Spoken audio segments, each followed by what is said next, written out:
स्वागत है आप सभी का पूरी पाठशाला में, जहां चल रहा है मोस्ट इम्पॉर्टेंट प्रीवियस ईयर प्रश्नों का संग्रह, जो आपके आगामी एसएससी, रेलवेज और चाहे भारत में आप किसी भी एग्ज़ाम की तैयारी कर रहे हो तो आपके एग्ज़ाम के लिए मोस्ट इम्पॉर्टेंट साबित होने वाला है।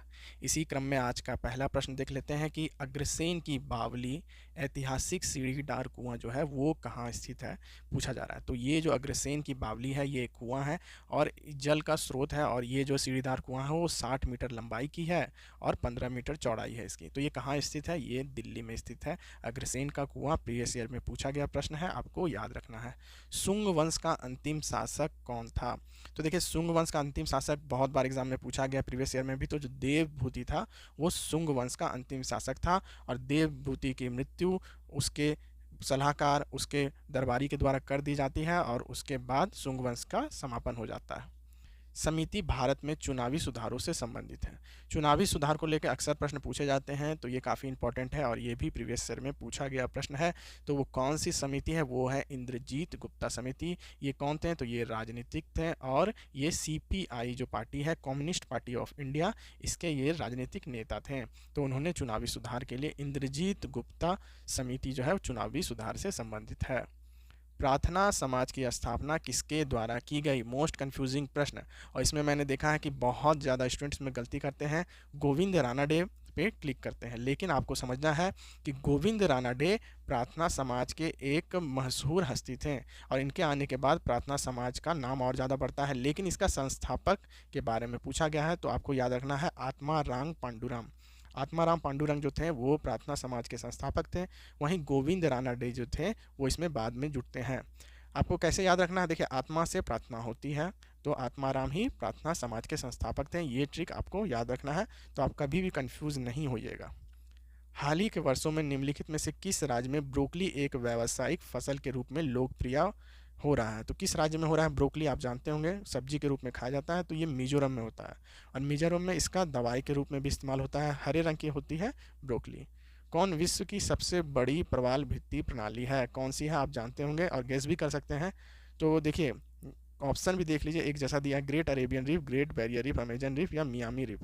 तो देखिए, ये दोनों एक जैसा लग रहा है, लेकिन सही जवाब हो जाएगा ग्रेट बैरियर रीफ। ये प्रवाल भित्ति कहाँ पे स्थित है? ये ऑस्ट्रेलिया में स्थित है। ये पूछा जाता है, ऑस्ट्रेलिया में ग्रेट बैरियर रीफ है, और ये यूनेस्को का वर्ल्ड हेरिटेज साइट है, यूनेस्को के द्वारा मान्यता प्राप्त है। 1921 में यूनेस्को ने इसे वर्ल्ड हेरिटेज साइट का दर्जा दिया था, और अभी कुछ प्रदूषण के कारण जो है इसका क्षरण हो रहा है, जिसके लिए भी ये चर्चा में रहा है, इसलिए ये प्रश्न पूछा गया था। भारतीय राष्ट्रवाद ब्रिटिश राज का शिशु है, यह कथन किसका है?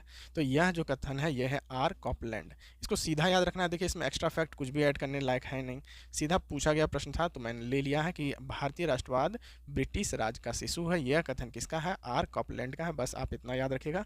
एक्स्ट्रा फैक्ट बताऊंगा, लेकिन वो आपके एग्जाम के लिए फ़ायदेमंद नहीं होने वाला है। कौन सी नदी अंतर्देशीय जल निकासी का उदाहरण है? सबसे पहले समझिए कि अंतर्देशीय जल निकासी का मतलब क्या है। तो देखिए, ये हमारा प्यारा देश भारत, और इस तरफ आपको पता है कि अरब सागर है, इधर बंगाल की खाड़ी है, और नीचे जो है हिंद महासागर है। तो अंतर्देशीय जल निकासी का मतलब है कोई नदी अगर बहती है, जैसे नर्मदा ताप्ती अरब सागर में गिरती है, आपको पता होगा, वहीं गंगा नदी जो है या बंगाल की खाड़ी में चली जाती है। तो यहाँ पे क्या है, अंतर्देशीय जल निकासी वैसी नदी है जो ना तो अरब सागर में जाती है, ना तो बंगाल की खाड़ी में जाती है, और ना ही हिंद महासागर में, बल्कि वो भारत के ही पठारी इलाकों में, पर्वतीय इलाकों में और मैदानों में जाके सीमित हो जाती है। यानी जल का संचय या तो तालाब के रूप में हो जाता है या बांध के रूप में ही रुक जाता है। तो ऐसी नदी कौन सी है? देखिए, तो माही नदी ऐसी नहीं है, वो समुद्र में जाती है। नर्मदा भी जाती है जैसा मैंने बताया, और कृष्णा भी जाती है। घग्गर नदी जो है वो है अंतर्देशीय जल निकासी का उदाहरण, और ये किसी भी समुद्र में जाके नहीं मिलती है। इंपॉर्टेंट है, आपने याद रखना है। नर्मदा जो है अरब सागर में गिरती है और पश्चिम की तरफ बहती है, तो ये भी आपको याद रखना है। पूछा जाता है, और कृष्णा नदी पे अलमाटी बांध है, ये भी पूछा गया प्रश्न है, तो इसे भी आप याद रखेंगे।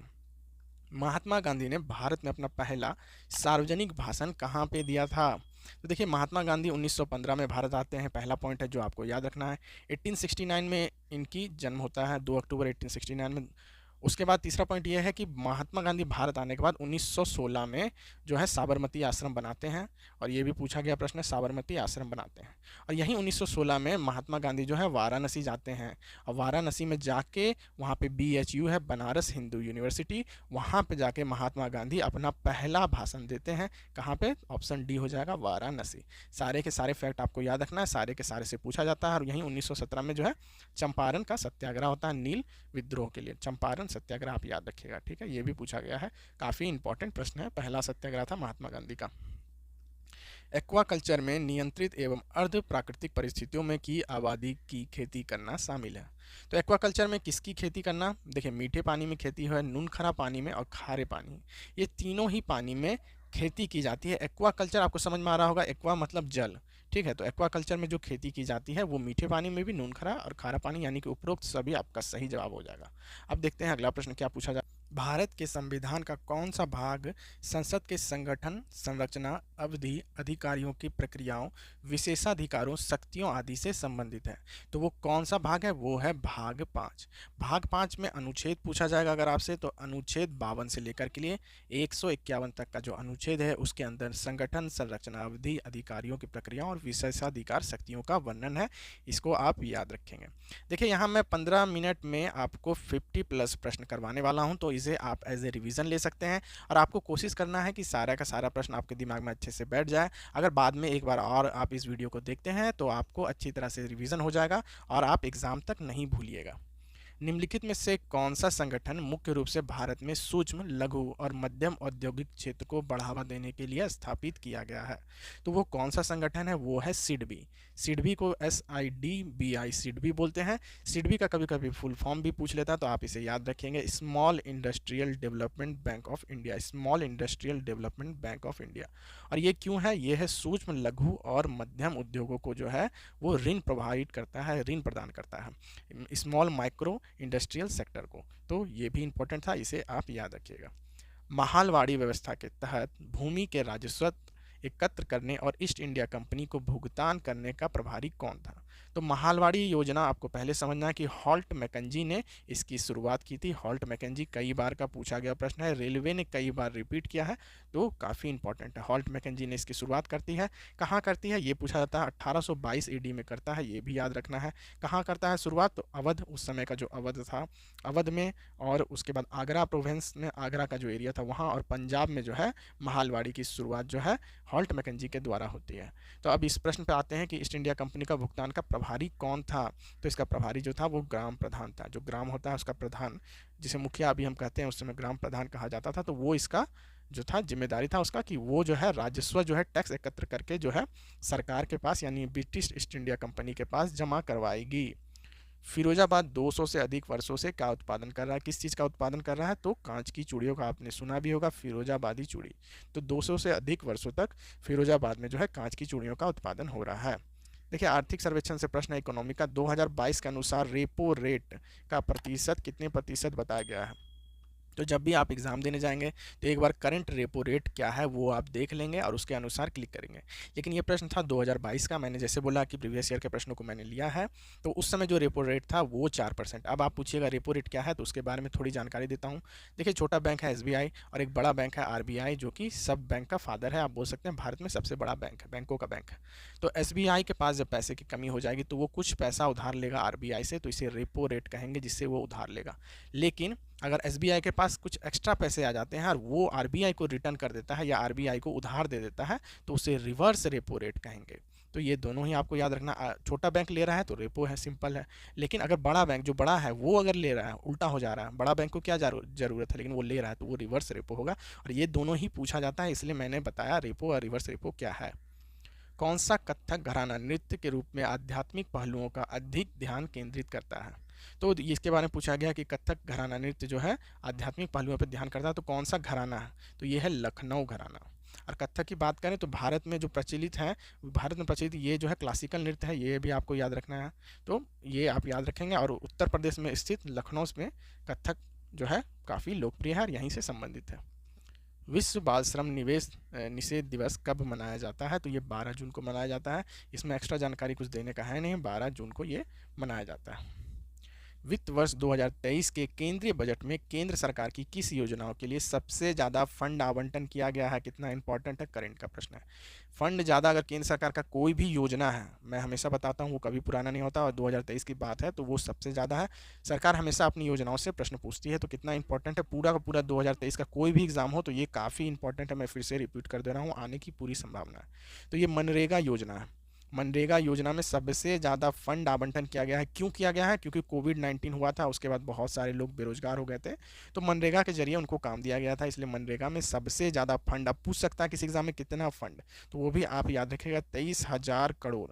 23,000 करोड़, देख रहे कितना ज़्यादा बड़ा अमाउंट है। तो 73,000 करोड़ रुपये का ये जो फंड है मनरेगा में 2023 में आवंटित किया गया है। सारे के सारे पॉइंट अगर हो सके तो आप लिख लीजिएगा। चाइना मैन शब्द निम्नलिखित में से किससे संबंधित है? चाइना मैन के बारे में पूछा जा रहा है, किससे संबंधित है इसका। तो चाइना मैन का जो संबंध है वो है क्रिकेट से। और इसमें क्या होता है कि जो बाएं हाथ के बॉलर हैं, बाएं हाथ के बॉलर हैं, वो हाथ के बॉलर जो स्पिन बॉलर है उसे चाइना मैन की संज्ञा दी जाती है। बाएं हाथ का बॉलर हो और स्पिन बॉलर है तो उसे चाइना मैन की उपाधि दी जाती है। प्राचीन भारत में निम्नलिखित में से किस पुस्तक में शुंग वंश के संस्थापक के पुत्र की प्रेम कहानी थी? पहला प्रश्न, शुंग वंश का संस्थापक कौन था? बार बार पूछा जाता है।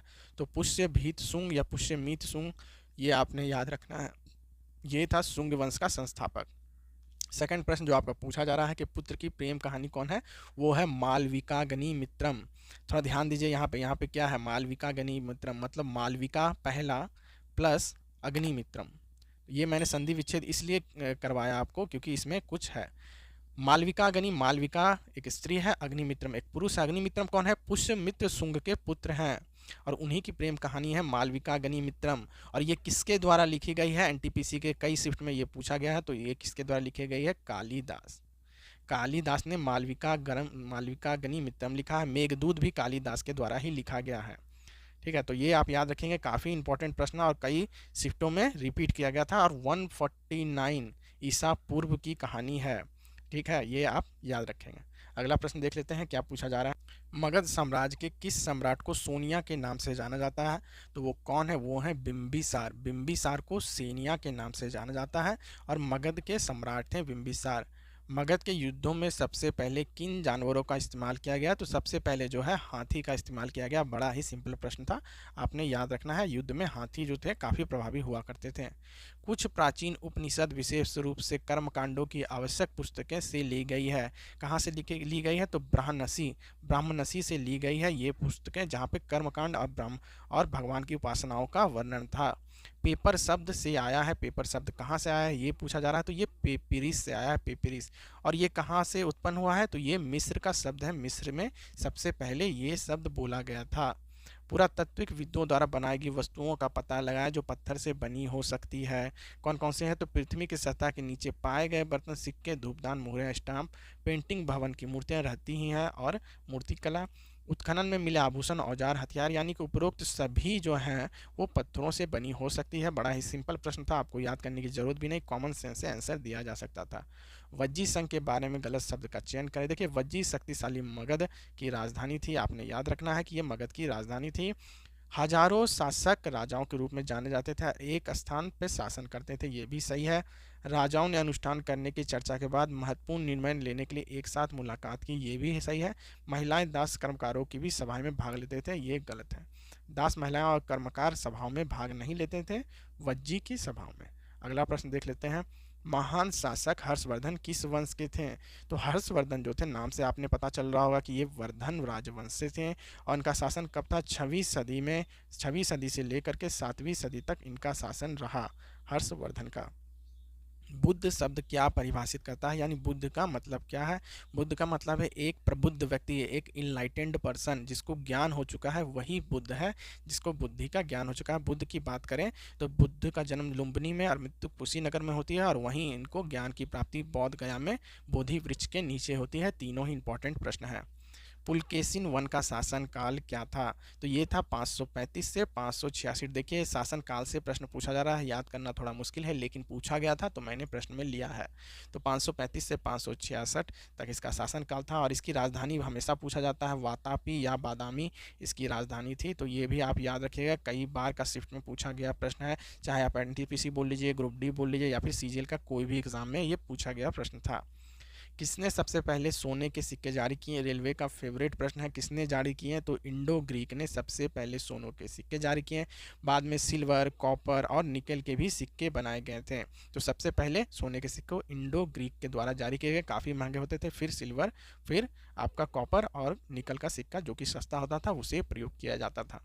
तो यहाँ मैंने लगभग 15 मिनट में आपको 50+ के प्रश्न करवा दिए हैं जो कि सारे के सारे इंपॉर्टेंट हैं और आपने याद करके रखने की कोशिश करना है। अगर आपको वीडियो इस क्वालिटी अच्छा लगी है, वीडियो पसंद आया है तो हमें कमेंट करके ज़रूर बताएं। साथ ही साथ चैनल पर नया है तो चैनल को सब्सक्राइब करें और अपने दोस्तों के साथ शेयर जरूर कर दीजिएगा ताकि चैनल का ये वीडियो सभी लोगों को इसका फ़ायदा मिल सके।